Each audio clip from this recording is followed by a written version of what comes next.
Hi! Hello! మేము నిన్న night chicken biryani చేసుకున్నాం. అమ్మతో వండించాననమాట.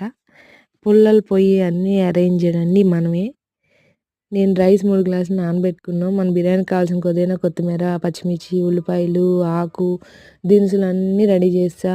నెయ్యి, ఆయిల్ ఏసింది. ఒక 3 స్పూన్లు నెయ్యి, ఒక స్పూను అహా! ఆయిల్ ఏదో సంథింగ్ ఏసారు. తర్వాత అవన్నీ వేసుకున్నాక అట్లా మగ్గాలి. ఫుల్లుగా మనకి మీకు తెలుసు కదా! చాలామంది బిర్యానీ తెలిసే ఉంటది. అట్లా ఫుల్లుగా మగ్గిపోవాలి. మగ్గిపోయిన మేము చికెన్ ఏం చేసామంటే ముందుగానే ఇంట్లో బాయిల్ చేసేసుకున్నాము.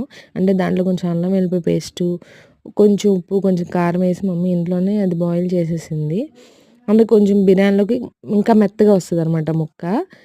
ఇంకా అందుకని అట్లా తర్వాత మనం 3 గ్లాసుల రైస్‌కి 6 గ్లాసులు వాటర్ పోసుకోవాలి. కొంచెం ఒక అర గ్లాసు ఎక్కువే పోసినట్టున్నారు.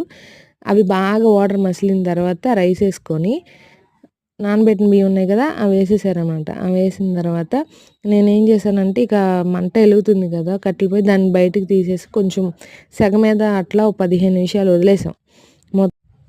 అట్లా మూత పెట్టేసి అట్లా కలుపుకొని మూత పెట్టేసి ఒక 15 నిమిషాలు అట్లా వదిలేసాం అనమాట. వదిలేసిన తర్వాత 15 నిమిషాల తర్వాత మళ్ళీ ఒకసారి మూత తీసి దాని మీద కొంచెం నెయ్యి పోసింది మమ్మీ. కొంచెం కలుపుకుంది. కలుపుకున్నాక బిర్యానీ రెడీ. నేను ఉల్లిపాయతో ముక్కేసుకొని నంచుకుంటే అబ్బబ్బా!